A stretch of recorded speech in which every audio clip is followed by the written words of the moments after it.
왜 그냥 단백질을 더 많이 먹지 않는 것일까? 마치 우리가 인간 비만의 수수께끼를 풀 중요한 무언가를 막 발견한 듯이 보였다.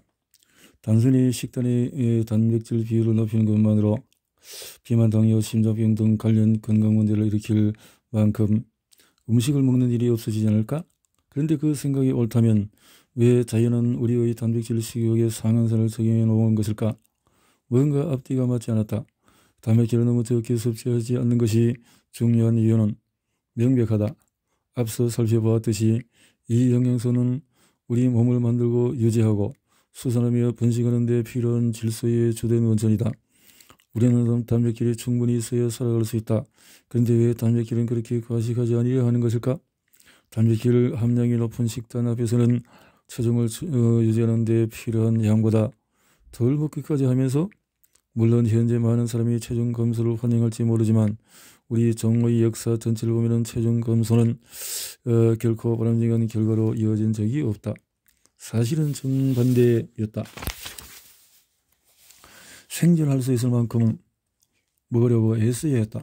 체중 감소를 보장하는 식단은 자살이나 다름없을 것이다. 그런데 마치 우리 식욕은 단백질을 너무 많이 섭취하는 것보다 에너지가 고갈될 위험을 무릅쓰고라도 열량을 아주 적게 섭취하는 편이 더 낫다고 말하는 것처럼 보인다.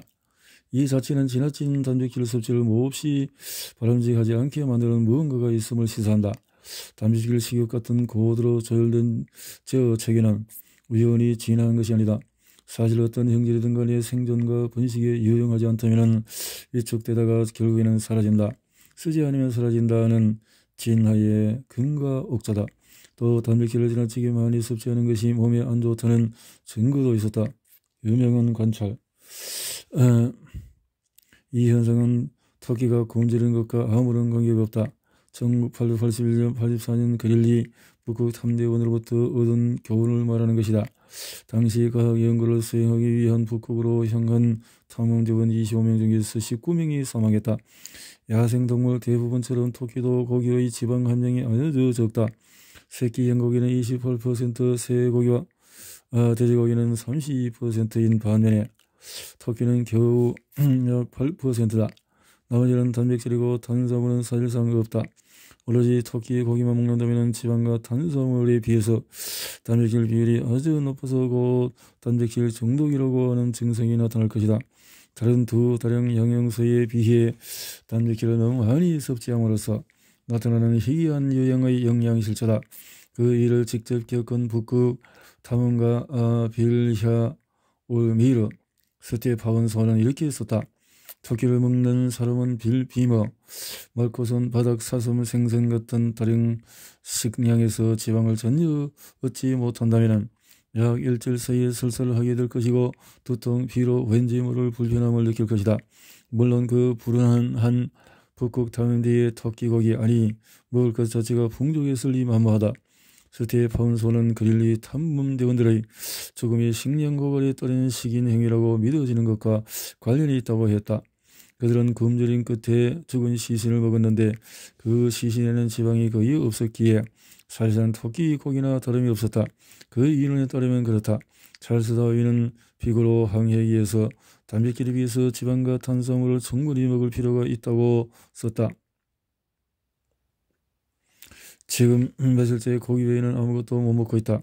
이 새로운 식단이 결코 싫은 것은 아니었다. 그런데 내 몸 상태가 힘들게 운동했을 때만 느끼는 그런 상태였다. 나는 영국에서도 환자들이 회복될 거라는 희망이 바로 눈앞에 보인다고 해도 동물 고기만 먹고 버티겠다고 했을 때 그런 식단을 견뎌낼 수 있는 사람이 거의 없다는 말을 들은 바 있다. 판바스의 가우초는 몇 달 동안 쇠고기만 먹기도 한다. 그러나 내가 지켜본 바에 따르면 그들은 지방을 아주 많이 먹는다. 그 점은 덜 동물적인 특징이다. 그리고 그들은 아구티 고기 같은 말린 고기를 아주 싫어한다.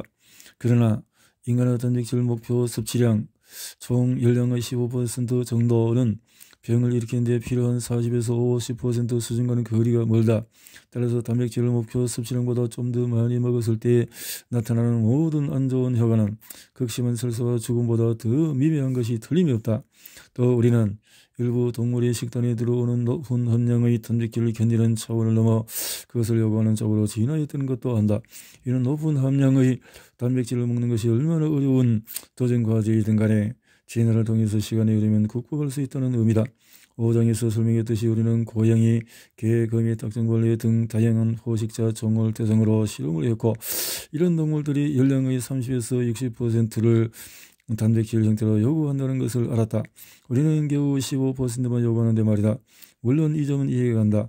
이런 동물들이 주로 다른 동물을 먹는 쪽으로 진화했기 때문이다. 동물은 단백질 함량이 높다. 그러나 포식자조차도 먹다가 단백질이 너무 농축되면 지방을 몹시 갈구하며 단백질을 목표 섭취량 이상으로 먹는 것을 피한다. 지방을 구하기 힘들어질 때 포식 동물은 개체 수가 급감할 수가 있다. 북대서양의 바다새 개체군에서 실제로 그런 일이 일어나고 있다. 최근 수십 년 사이에 남해구로 기름진 물고기가 수가 급감하자 이들도 개체 수가 급감해 왔다. 이 새들은 더 여비고 더 단백질이 풍부한 모기의 정에 의지하게 되었고 그 결과 비행과 이주에 필요한 에너지를 충분히 비축하지 못한다. 그러니 다른 영양성들에 비해서 단백질을 너무 많이 먹을 때 어떤 문제가 생기는지 이해하고 그것이 어떤 질환이든 간에 단백질을 너무 적게 먹어서 생길 때와 질환과 비교할 방법을 찾아야 한다는 것이 분명해지고 있었다. 그때 스티브는 한 파티에서 우연히 누군가를 만났다. 2005년이었는데 스티브는 가족과 함께 옥스퍼드에서 시드니로 막 이사해 집을 정리하던 중이었다. 나아진 사람들이 동네 전체에 그들을 초청했다. 그날 저녁에 늦게 스티브는 새로 알게 된 데이비드 루코트와 이야기를 나누었다. 그는 시드니 대학교의 노인학 교수이자 의사였다. 그는 스티브의 생물학자임을 알자 건강한 노화의 생물학을 논의하는 국제학술대회에서 영양학 강연을 해줄 수 있는지 물었고 스티브는 기꺼이 하겠다고 답했다. 그런데 다음날 아침에 잠이 깬 스티브는 머리를 싸맸다. 대체 무슨 짓을 한 거지? 노화의 생물학에 대해서 아무것도 모르는데 스티브는 뉴질랜드에 있는 데이비드에게 연락했고 우리는 과학 문헌을 꼼꼼하게 살펴보기 시작했다. 읽으면서 점점 흥미를 느꼈고 한편으로는 의아했다. 우리가 늙어갈수록 비만, 제2당뇨병, 심장병, 뇌졸중, 치매, 암, 온갖 질병에 걸릴 가능성은 가파르게 증가한다. 늙어가는 과정에서 이런 만성질환에 걸리도록 미리 정한 듯이 보이는 무언가가 들어있다. 그 결과 우리는 여러 해 동안에 골골 앓다가 사망한다. 2005년 당시 식단과 노화의 생활학을 연관지어있는 큰 개념이 하나 있었다. 열량 섭취를 40%까지 줄이면 사람이라면 하루에 1,000칼로리를 덜 먹는 것, 모든 종에서 수명이 늘어날 수 있다는 것이다. 이런 덜 먹으면서 비만을 피한다는 차원이 아니라 노화는 근본적인 생물학적인 과정 자체를 늦추는 것이다. 열량 제한과 노화 연구는 길고도 화려한 역사를 지닌다. 루이지 코로나로는 폭식을 비롯해서 온갖 무절제한 생활에 탐닉한 베네치아 부유한 기족이었다. 그렇게 방탕하게 살다 보니 중년에 이르자 건강이 몹시 나빠져서 그는 자신이 죽어가고 있다고 생각하기에 이르렀다. 그래서 의사의 조언에 따라서 열량을 제한한 식단을 채택해 하루에 음식을 몇백 그램씩만 먹었다. 그 덕분이었는지 그는 노인이 되어서도 기운이 넘쳤고 80대에 건강하게 장수하는 확실한 방법, 나쁜 체질 등을 교정하는 방법도 포함하여 라는 책을 썼다. 책에서 그는 자신의 장수가 정령을 지키고 가능한 한 덜 먹으면서 산 덕분이라고 했다. 그는 102세까지 산 듯하다. 1935년 코넬 대학교의 클라이브 맥케이 연구는 지는 쥐를 대상으로 한 기념비적인 논문을 발표했다. 성장 지체가 수명과 최종 몸집에 미치는 효과라는 제목이었다. 열량 섭취 제한이 수명을 연장한다는 압도적인 증거를 최초로 제시한 논문이었다. 열량을 제한한 지는 더 잘 먹인 지보다도 더 느리게 자랐지만 더 오래 살았다. 그 뒤로 혐오와 선정에서 초파리와 원숭이 이르기까지 다양한 동물을 대상으로 열량 제한이 수명을 연장하는 연구가 많이 쏟아졌다. 그러나 열량 제한의 단점도 하나 있었다. 모든 종에서 더 오래 살수록 새끼의 수는 더 적었다. 수명과 번식의 이 막교하는 한 가정에 에너지를 투자하면 그만큼 다른 과정에서는 에너지를 덜 쓰게 된다는 개념으로 이어졌다. 즉 생물은 연령과 차원을 수명을 더 늘리는 쪽으로 쓰든지 아니면 자식을 더 많이 갖는 쪽으로 쓰든지 해야 한다. 또 다른 개념도 나왔는데 번식의 직접적인 비용, 말하자면 몸이 망가지는 것이 직접적으로 수명을 줄인다는 것이다. 갓난 아기가 울어대는 바람에 수면 부족에 시달리는 부모는 이 개념에 수긍할지도 모르겠다. 그러나 현대의 많은 사람에게는 자녀를 덜 낳고 기대 수명이 더 길어진다는 개념이 양적으로 최선인 양 보일 것이며 선진국에서의 출산율 감소와 수명 증가는 이 개념을 뒷받침한다. 사람을 대상으로 연령 제한을 연구할 기회는 애리조나의 바이오스피어2 치료 실험 때에 찾아왔다. 이것은 유명한 닫힌 생태계였다. 온실 안에 우림, 사막, 바다, 뱅그로브, 습지, 사바나 작은 농장을 조성한 곳이었다. 1991년 UCLA의 저명한 열량 제한 연구자 로이 월프워드는 2년 동안의 바이오스피어 안에서 외부와 차단된 채 생활할 8명 중에서 한 명이 되었다. 그들은 바이오스피어 안에서 식량을 충분히 생산하지 못해서 열량을 적게 섭취할 수밖에 없었다. 월프워드는 모두가 체중이 줄었고 유익한 쪽으로 대사 건강이 일어났다고 적었다. 앞서 열량 제한을 한 지역에서 나타나는 결과와 동일했다. 모든 결과는 흥미로웠지만 우리가 의아한 이유는 이것이었다. 열량 제한을 실험한 연구 논문 중에서 3가지 다른 영양소의 역할을 따로따로 살펴본 사례가 한 건도 없었다는 점이다. 물론 지금까지 우리의 연구 방향에 비추어 볼 때 우리는 수명 연장이 총 열량을 덜 섭취해서인지 아니면 그 열량의 원천 중에서 무엇이 더 중요한지 알고 싶었다. 다시 말해서 단백질지방 탄수화물은 노화에 어떤 영향을 미칠까? 홀로 미치는 영향뿐 아니라 혼합되었을 때 미칠 영향도 알고 싶었다. 스티브는 건강하게 늙어가는 법을 논의하는 학술대회에서 열량 제한의 수명을 늘리는 결론을 배경에 되는 증거에 의문을 제기함으로써 도발적인 강연을 했다. 그는 총 열량의 핵심이라는 결론을 낼 근거가 미흡하며 그리 열량의 총량보다도 원천이 더 중요할 가능성이 있다고 주장했다. 사실 그는 청정익의 설치류와 초보리 연구에서 나온 증거들은 단백질과 특정한 아미노산의 섭취 제한이 총열량 제한보다도 더 중요한 점을 보여준다고 말했다. 그는 다시는 강연 초청을 받는 일이 없을 거라고 예상했다. 그러나 청정은 전혀 거부감을 느끼지 않았고 오히려 우리에게 영양기학의 관점에서 열량 제한을 새롭게 들여보라고 권했다. 우리는 열량의 효과를 영양소별로 해체할 계획을 세웠고 가장 실현 가능한 방법이 작고 수명이 짧은 동물을 써서 대규모 실험을 시작하는 것이라고 결론지었다. 그렇다. 곤충이었다. 우리는 초포리에게 눈을 돌렸다. 초포리는 노화의 생물학 연구뿐만 아니라 유전학과 분자 생물학 연구에도 널리 쓰이는 곤충 모델이다. 또 초포리는 인간의 건강을 이해하는 데도 아주 좋은 모델이 된다. 인간에게 질병을 일으키는 유전자 중에 4분의 3은 초포리에게도 유사한 판본이 존재한다. 또 초포리도 우리처럼 수명과 노화를 조절하는 유전자를 지닌다. 그러나 초포리의 평균 수명은 아주 짧아 더 다르면 부하에서 사망까지 전생일을 실험할 수가 있다. 이 강범한 1999년 한국에서 옥스퍼드 대학교의 우리 연구실에 박사 과정으로 들어오겠다고 신청서를 보낼 때 자신을 바비라고 소개했다. 그는 멋진 나비들을 직접 그린 카드도 보냈는데 그림을 보니 그가 타고난 곤충학자임을 알 수 있었다. 그는 박사 과정 연구를 할 때 모종의 바이러스에 감염이 되면은 먹이 선호 양성이 바뀐다는 것을 발견했다. 탄수화물에 비해서 단백질 비율이 더 높은 먹이를 골랐다. 바이러스 감염에 가장 맞서 싸우려면 바로 그 처방이 필요하다. 그 뒤에 그는 잉글랜드 북부 랭커스터의 켈 윌슨에게 가서 이 연구를 더 확장했다. 그는 그곳에서 활발하게 연구 성과를 냈지만 늘 침울하게 흐린 그곳 날씨를 도저히 견디기 어려워하다. 대규모 초포리 노화 연구 기회가 생기자 시드니로 왔다. 우리는 1,000마리의 초포리를 대상으로 메뚜기에게 했던 것과 유사한 실험을 하기로 계획했다. 각 초포리에게 한 종류의 먹이만 주면서 성체 생애인의 변화를 추적하는 것이었다. 지방은 초포리 에너지 예산 중에서 미미한 부분을 차지하므로 우리는 단백질과 탄수화물에 초점을 맞추었다. 양적의 비밀을 다르게 섞어서 28가지 액체 먹이를 만들었다. 단백질과 탄수화물의 비율을 다양하게 했을 뿐 아니라 첨가하는 물의 양을 다르게 함으로써 희석 비율도 4단계로 구분했다. 근데 이까지 고생하면서 1년이나 걸렸다. 초포리 1,000마리와 씨름하려고 여간 고역스럽지 않았다. 이 문장의 마침표보다 그다지 크지 않은 곤충이니 말이다. 초포리의 구더기는 처음에 시험관에서 통성적인 먹이를 먹으면서 자랐다. 일단 다 자라자 구더기는 번데기 단계를 거쳐서 성충이 되었다. 막 번데기에서 넣은 암컷을 짝짓기 하도록 수컷과 24시간 함께 둔 뒤에 따로 시험관에 격리했다. 각 시험관 바닥에는 첩벌이가 알을 낳을 수 있도록 축축한 종이를 두었고 위쪽 마개에는 28가지 먹이 중에서 하나가 들어있는 작은 유리 빨대가 꽂혀 있었다. 첩벌이는 그 스펀지 같은 긴 주둥이로 빨대에서 먹이를 빨아먹는 법을 터득했다.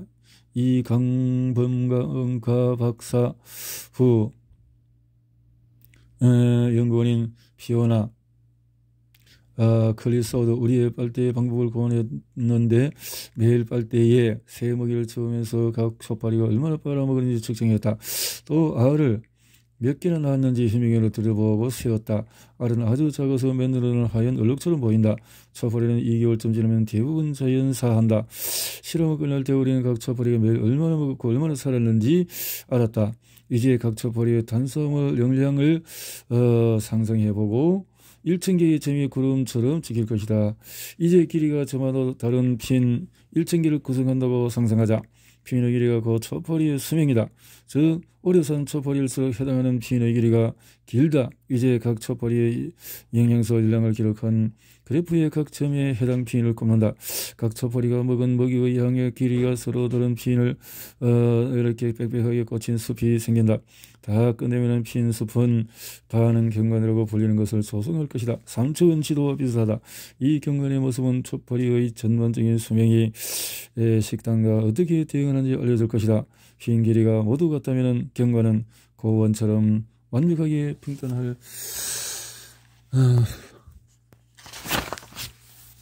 것이다.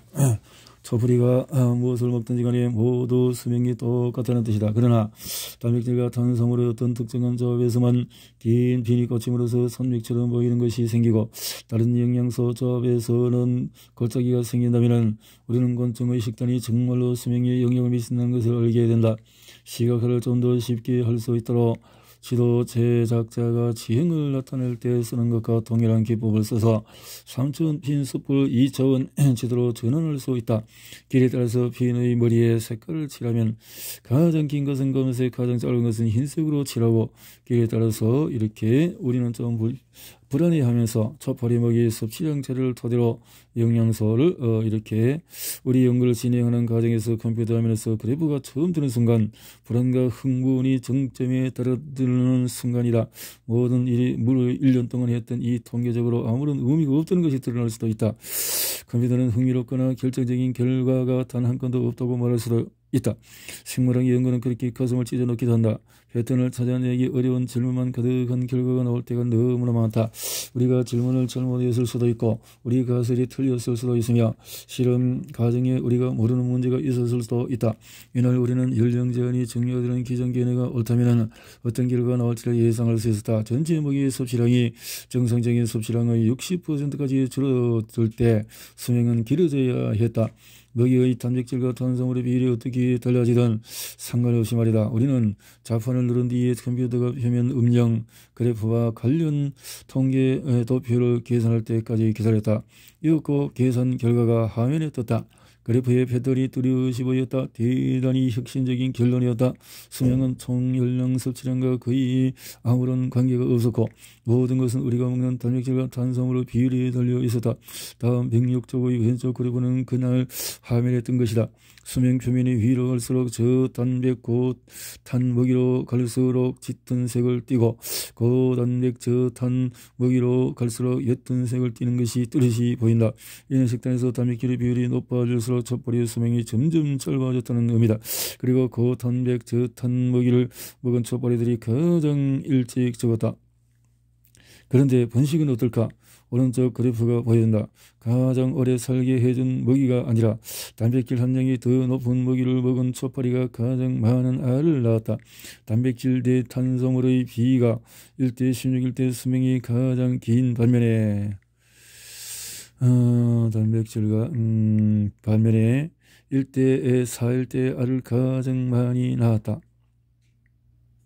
그러나 번식에서도 단백질 과다 섭취 같은 것이 있었다. 수명, 낳은 알의 수, 단백질 대 탄수화물의 비율이 1대 4를 넘으면은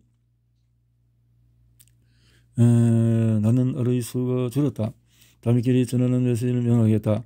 소량을 먹으면 오래 살겠지만은 자식을 많이 낳지 못한다. 좀 더 많이 먹으면 자식을 더 많이 남기겠지만은 그보다 덜 오래 산다. 더욱더 많이 먹으면 오래 살지도 자식을 많이 남기지도 못할 것이다. 적어도 초파리는 그렇다. 우리 결과는 수명과 번식이 서로 상충관계에 있음을 설득력 있게 보여준다. 기존에 생각했듯이 한정된 양의 에너지와 자원을 놓고 경쟁하는 것이 아니다. 번식 자체가 수명을 줄이는 손상을 일으키는 것이 아니다. 번식과 수명은 그저 영양 요구 조건이 다를 뿐이다. 우리는 자식을 많이 남길 식단을 고르거나 죽음을 늦추는 식단을 고를 수 있다. 동일한 식단이 양적 결과를 다 가져올 수는 없다. 유레카. 그 뒤로 우리뿐 아니라 전 세계 연구자들은 이 강범의 초파리 실험 결과를 재현했다. 같은 초파리를 대상으로 한 실험도 있고 다른 곤충, 메뚜기, 꿀벌, 개미 등을 대상으로 한 실험도 있었다. 곤충의 경우에 단백질 먹이의 아미노산 균형을 조절하는 탁월한 방법을 쓰면 한 가지 먹이를 통해서 장수와 최대의 번식을 등을성할 때는 사실도 드러났다. 그러나 자연에서는 초파리가 오래 살거나 알을 많이 낳거나 둘 중에 하나를 하는 쪽으로 먹는다는 것이 확실하다. 양쪽을 다 할 수는 없다. 초파리에게 스스로 먹이를 섞어서 먹을 수 있도록 한다면 초파리는 어느 쪽을 선택할까? 우리는 이 질문에 답하기 위해서 초파리에게 자식과 장수 사이에서 결정하라고 요청하는 실험을 했다. 고탄수화물과 고단백질 먹이 중에서 고르게 하는 것이다. 초파리들이 어떤 선택을 했는지 기점은 이렇다. 이 상황에서 독자는 초파리들과 반대로 선택할 것이 거의 확실하다.